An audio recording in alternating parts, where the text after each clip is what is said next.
Dear Mrs. Nogart, dear the listeners, at first, Mrs. Nogart, it was an excellent laudatio, and you selected really good the quotations. Because it is one thing to think about things and to write about things, and one thing to get it right in one or two short remarks, and you have selected really good ones. Thank you for that, and thank you for your word. First of all, I, of course, would like you, the Lars Hedegaard, and the Your Society for giving me this award, which I have gladly accepted. That's why I'm here. Until 2009, I did not concern myself very much with the freedom of speech. It was just not one of my subjects in my career as a civil servant, as the member of the board in the several public enterprises. Okay, is it better? So, in several the public enterprises, and later as the politician, I had always the reputation as being outspoken, but that concerned mostly the professional field, and it was therefore accepted, even a kind of a trademark. Everything changed within the interview which I gave in the September 2009 about the socio-economic problems in Berlin and about the roots. You quoted from that interview. This was your first quote. And with a book that I published in August 2010, Deutschland, schafft, sich, my main points were in the interview as well in the book that Germany as a nation is doomed by its demography. Its statistics, it's a little bit boring at first, but the long and stable low birth rate means that every generation is 35% smaller than the one before, which means we had in 1965 1.4 million births, and right now we have an annual number of births of 700,000, and it is a consolation to the Danish people. In this course of events, it will take the 150 years until Germany has the population size of Denmark. So your big neighbor doesn't exist anymore. It's a small neighbor.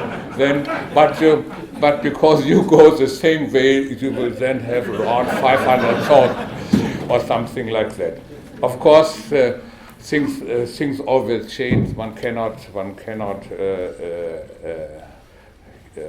the lengthen trends into the far future. This is quite clear, but it has been going on for half a century, and not a single reason is in sight anywhere why it could change.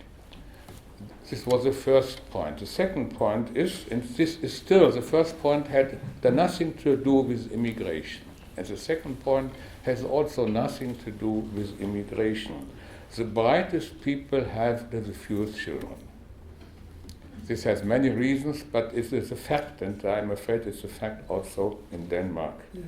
And for this reason, the intellectual the capacities and the educational achievements in Germany have been shrinking for some time, and they will shrink even faster than the population shrinks.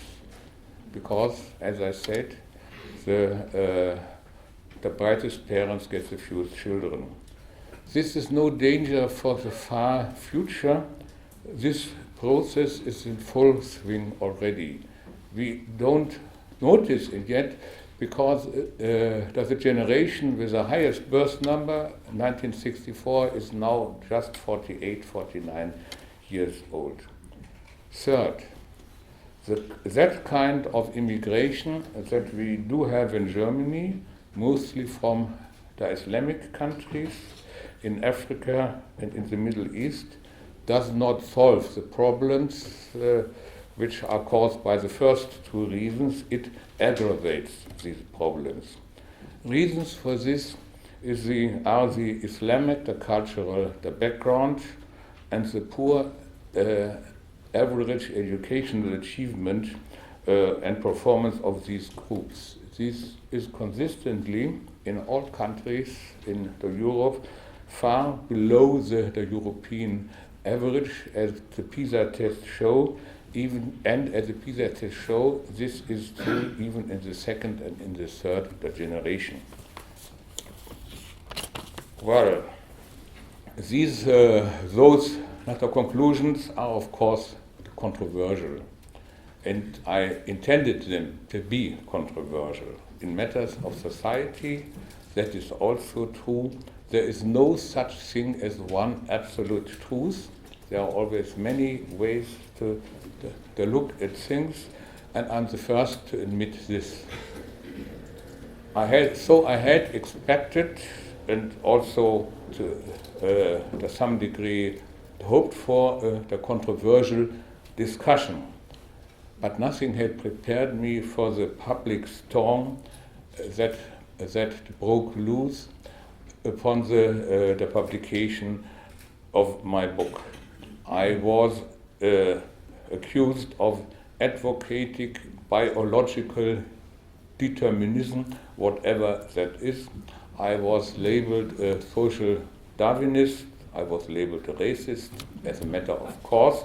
I was labeled an enemy of the people and an enemy of social justice. I survived morally and politically because of the enthusiastic support from large parts of the general public. The new media were very helpful in that regard, because the printed media and the television was prepared to write me down, not to say the least, but they had in this case they lost their monopoly of interpretation, and this was plain for everybody to see. Realizing this, many politicians started a tactical withdrawal from the debate and from their prior condemnation of my thesis. In the course of events, however, I stepped down as a board member of the Deutsche Bundesbank, but not before I had been formally cleared of all allegations of the misconduct in the following months. I thought a lot about the controversial reactions to my book. I was something at a loss, because I still had the illusion that the discussion dealt with facts, with figures, with arguments. It took me some time to discover that this is not the case. And my theory is as follows. The code of conduct in a society is not laid down by law, of course. And this code of conduct varies over time. It is to a large degree an implicit code and not subject to the formal rules. And it is mostly not openly discussed. But those members of the society who do not observe this code run the risk of being excluded from the so-called good society, or from being nice people, as you said. Having and expressing the right set of opinions about certain scientific, social and political questions is an important part of this conduct as far as the public life is concerned. Most people want to observe the prevailing order, the prevailing code of conduct, whatever that is. But being busy with jobs and with the families, most people have no informed opinion about most matters of public interest. So they think and believe what the media say they should think and believe. Politicians, on the other hand, form their understanding of public opinion not by asking the people. They form their understanding by the consuming the media. Most of them sincerely believe, and I know it because I was part of this system, that what the voters think is that what the media, the right, or say. Media are made by people. And media people, they recruit themselves in a process of the self-selection, much as the lawyers do, as doctors do, or as engineers do. Now, the lawyers are mostly the conservative, engineers are rarely the homosexual, and media people are mostly on the left side of the society. This is a process of the self-selection. Polls show that media people mainly listen to other media people. And also the personal experience. Endorsed by this, the self-selection, media people on the whole have a set of opinions that tends to be on the left side of the mainstream society. And I think this is anywhere where we have the democracy, and it is not a bad thing in itself. Better only the consequences of that. So I don't say it is a bad thing, but I think that this partly explains the mindset on the so-called the political correctness. Most people shy away from saying or even thinking anything that is perceived to be politically incorrect. So the mechanics of political correctness that prevents the expression of dissenting opinions, notwithstanding the formal freedom of speech.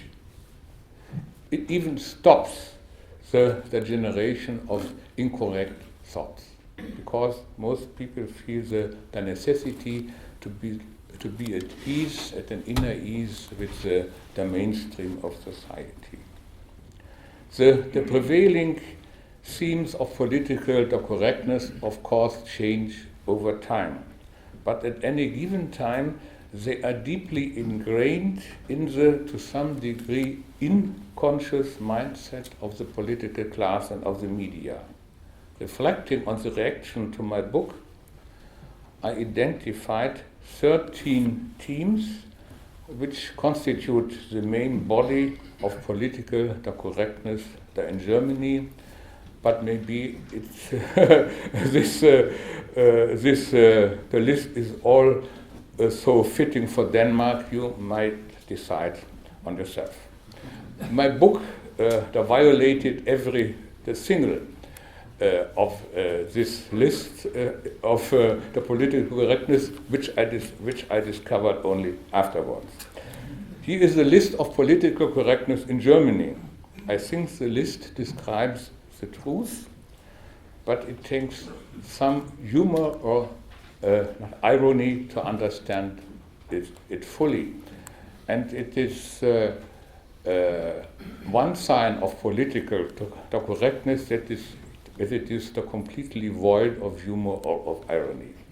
The problem lies not in any single item of the list, but it lies in the combination, in their the rigid application to political thinking. And here comes the list. First, inequality is bad. Equality is good. Second, secondary virtues like industriousness, the precision or the punctuality are of no particular value. Competition is morally questionable, except in sports, because it promotes inequality, the point one on the list. Third, the rich should feel guilty. Exception, rich people who have earned their money as athletes or as pop stars may enjoy their wealth. Fourth, different conditions of life have nothing to do with people's choices, but only with the circumstances they are in. Fifth, all cultures are of equal rank and value.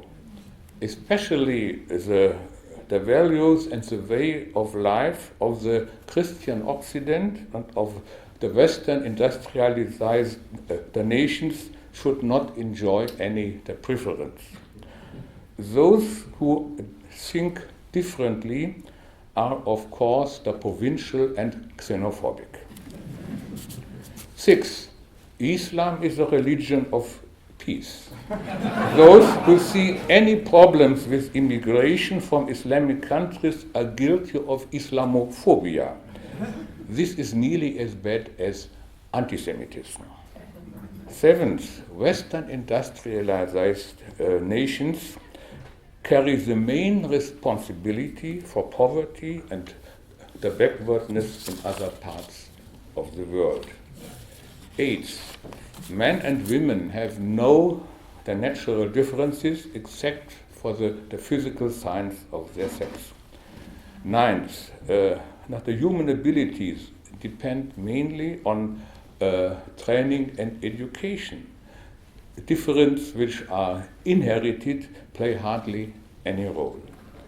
Tenth, there is no difference between peoples and races except for their physical appearance.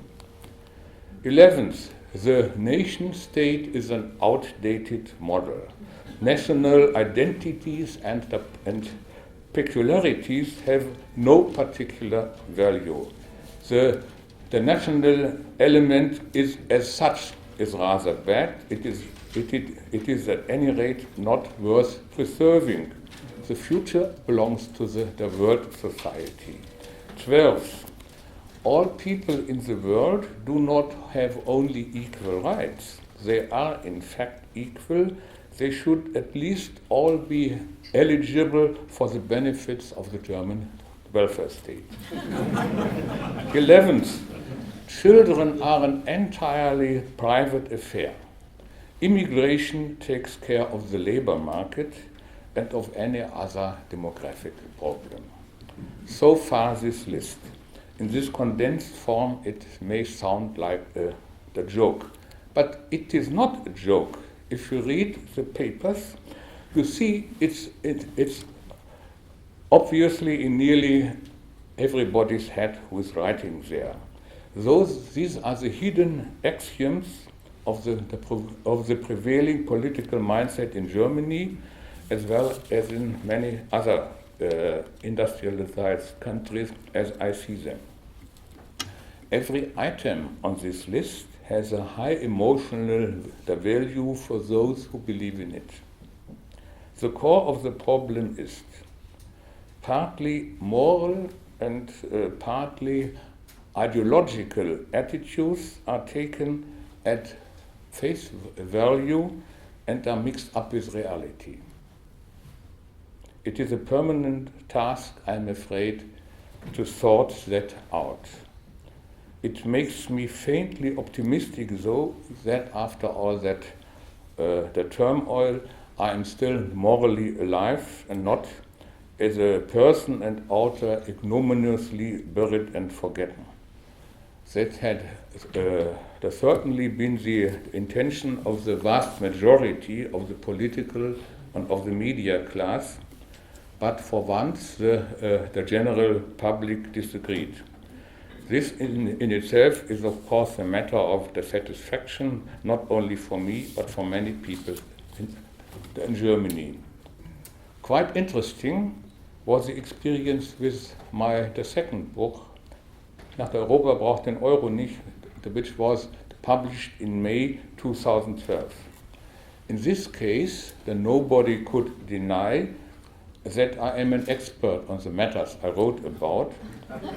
So they doubted again my motives and tried to discover right-wing or the populist elements in the book. That proved impossible. The historical reasoning was sound, the economic reasoning that I applied was the mainstream and adhered to strict logic. My warnings and misgivings were the proven true, and they are this time and again nearly daily by the actual events. So they tried to touch the book. Touch is a word which I the first heard in the United Kingdom. It's an abbreviation of the German word Totschweigen. Totschweigen, I think you understand that much German. Be silent about. It means touch in English, to touch something. I often found that my arguments in print, while the source was not mentioned. The argument was good enough, but the person was touched. But even this was only partly successful. The second book sold 200,000 copies and took the ninth place on the bestseller, the non-fiction list in Germany. So when I speak, that the eighth would have been better. When I speak of they, I don't mean the media as a whole, but about the 70% of them. The problem is not that they disagree. I love disagreement. It is the salt of every enlightening discussion, and I would be totally bored if I had not to struggle with the disagreement and opposing views. But they avoid the exchange of arguments. They don't even read or listen carefully, if at all. They try to get to you on a personal level by doubting your motives, by mocking your habits, your looks, your attitude to life. The ultimate aim of they is defamation. They try to instill the fear of isolation in all those who might support you and speak out for you and for your arguments. And one has to admit it works, at least partly, because as I said at the beginning, most people hate to expose themselves in the controversial matters, even the honest and the good-hearted ones. So those who go with the flow get easily the upper hand and dominate the climate of public opinion. This is nothing new. I think it has always been this way. It is obviously part of the human nature to try not to fall out with the moods, with the habits, and with the opinions of those social groups, formal or informal, of which they feel they are part. But it is important that those who disagree are given space, in a literal sense and in a moral sense, to develop and present their views free of sanctions of any kind. Each and every progress in the social affairs, in science, in culture, even in fashion, starts with the disagreement of the minority. This is the way change goes on. So the letters encourage the expression of all kinds of disagreements with two exceptions. And these are the exceptions. It's the right, first, to express your views, and second, to be the master, your own master of your course in life. Those two rights should never be challenged, they're not at least in a free society. Thank you very much.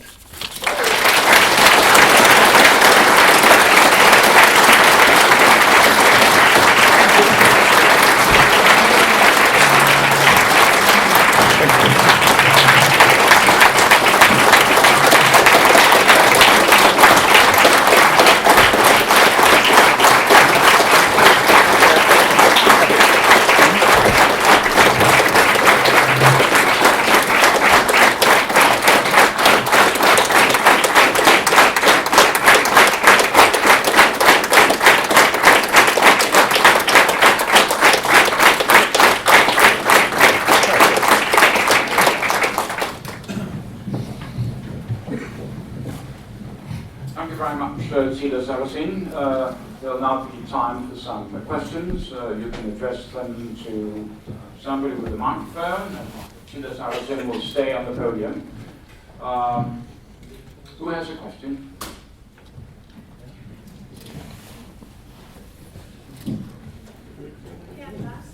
Yeah. Oh, sure. Please state your name. Micro. The microphone is missing. Microphone. Yes. Sorry. Mm-hmm.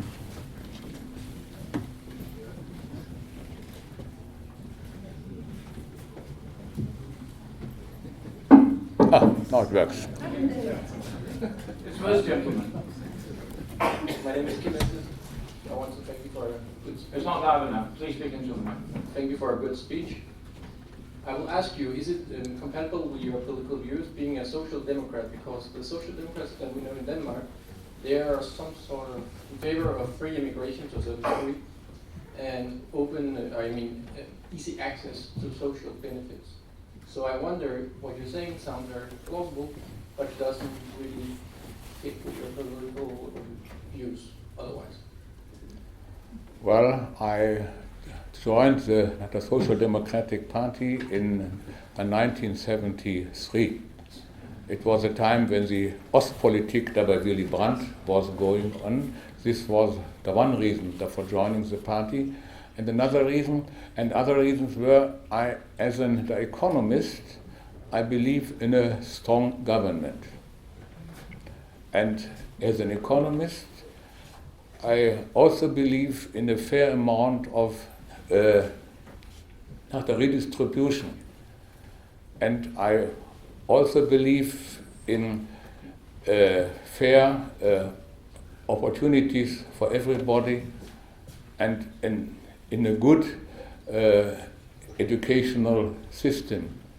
These were the social democratic values of the time before the World War I, when social democratic parties were founded in Germany, Denmark, Sweden, and so on. And I think this still holds true. Parties are of course, as all organizations do, and sometimes they are on the one side and sometimes on the other side. May I perhaps give you a little drawing? What is this?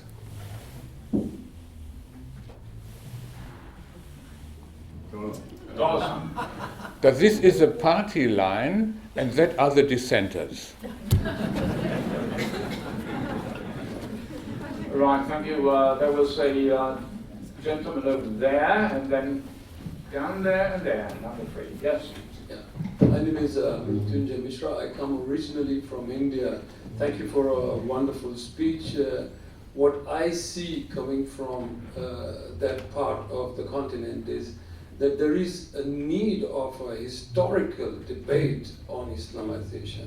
One thing is the immigration, Islamic immigration, but there has been a loss of millions of lives the way Islam invaded Asia. Very well illustrated by V.S. Naipaul, the Nobel Prize winning scientist. But my question to you is this, that seeing into the facts, forgetting the long historical Islamization of Asia, but the present, when it is accessible to all journalists. 1947, in Pakistan, there were 22% of the population was minorities. Today, it is only 2%.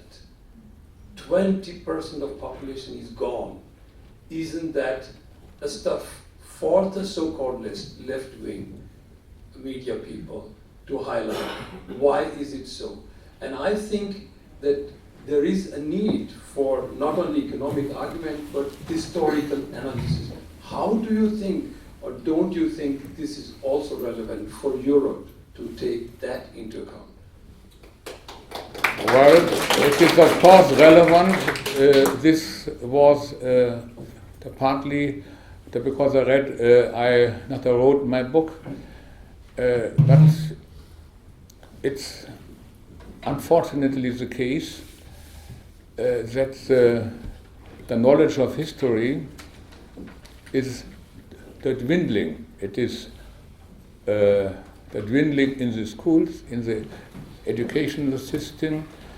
It is certainly dwindling within the media. Most people don't have a sound, compact of historical facts in the back of their head.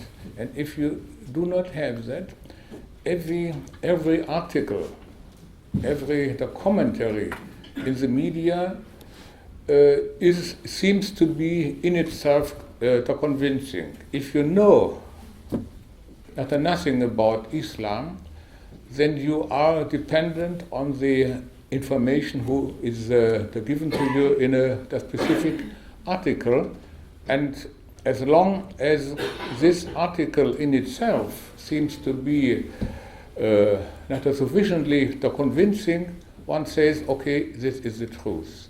And what one would have to do is to bring a big set of facts into the heads of the people. But how to do that? That's the question.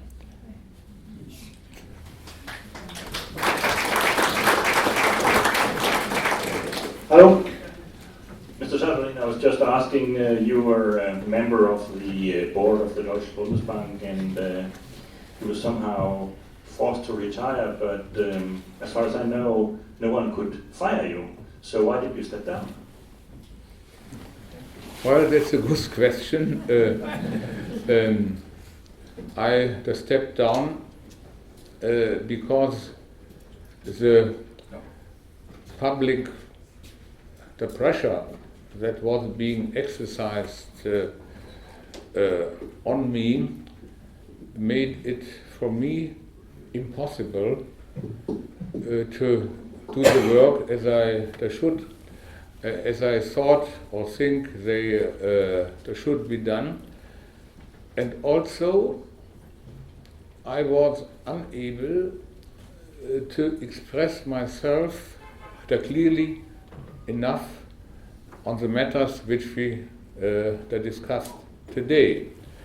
Because it is one thing to write a book, and it is another thing to make press interviews and public statements in a row and go to talk shows and so on, and to state your point and be at the same time not a controversial public servant or the civil servant. So in the end, I decided it would better for me as a person. It would be better for my wife and for the children, and it would be better for the cause that I represented to step down, but I admit to you it was very enticing to stay and to confront the storm. This is right. But I decided otherwise.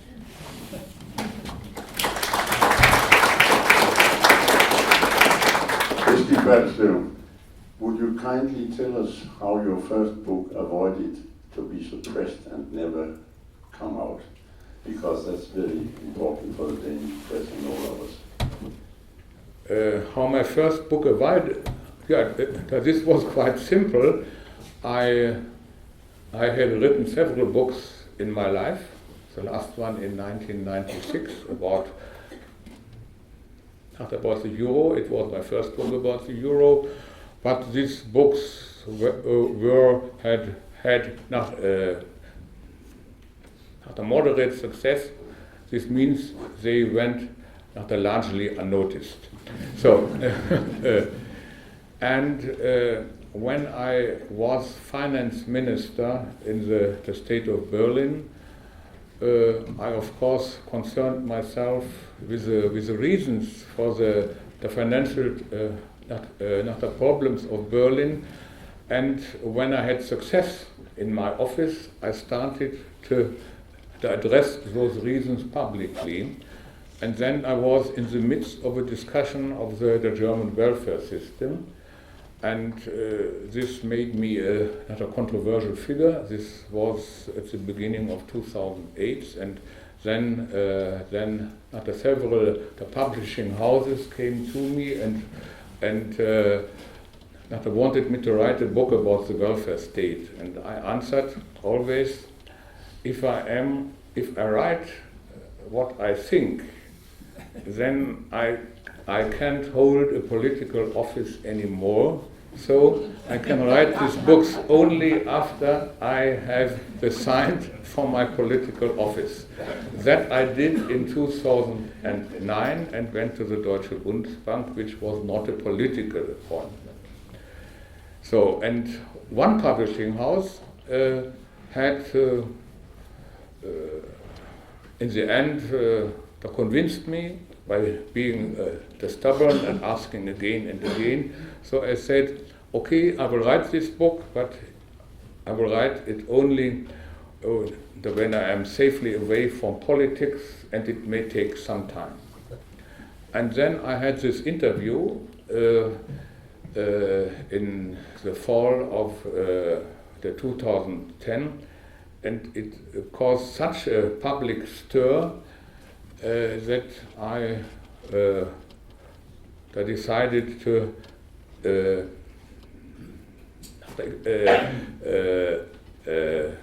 proceed with my book.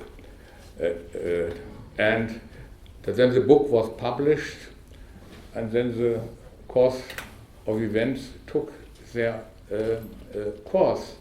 And even the publishing house had no idea what would be going on. They got my book over the course of a year. Always when the chapter that was finished, it was sent to the lecturer.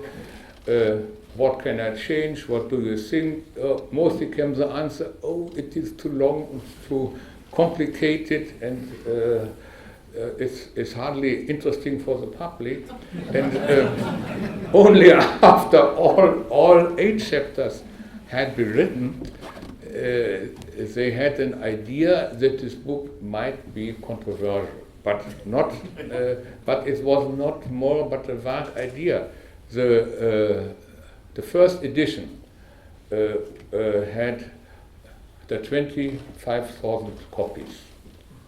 This and the first edition is mostly that what the publishing house thinks that the book will sell.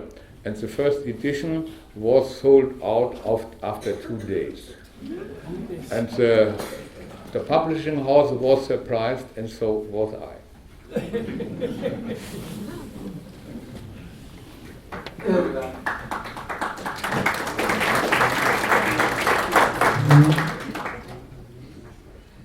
My name is Torben Karok, and I'm just just ask you, for those of us who want to know what goes on in Germany, the discussion, can you recommend any media on the web, newspapers, radio stations, etc., both in German and in English, something we could use? Thank you.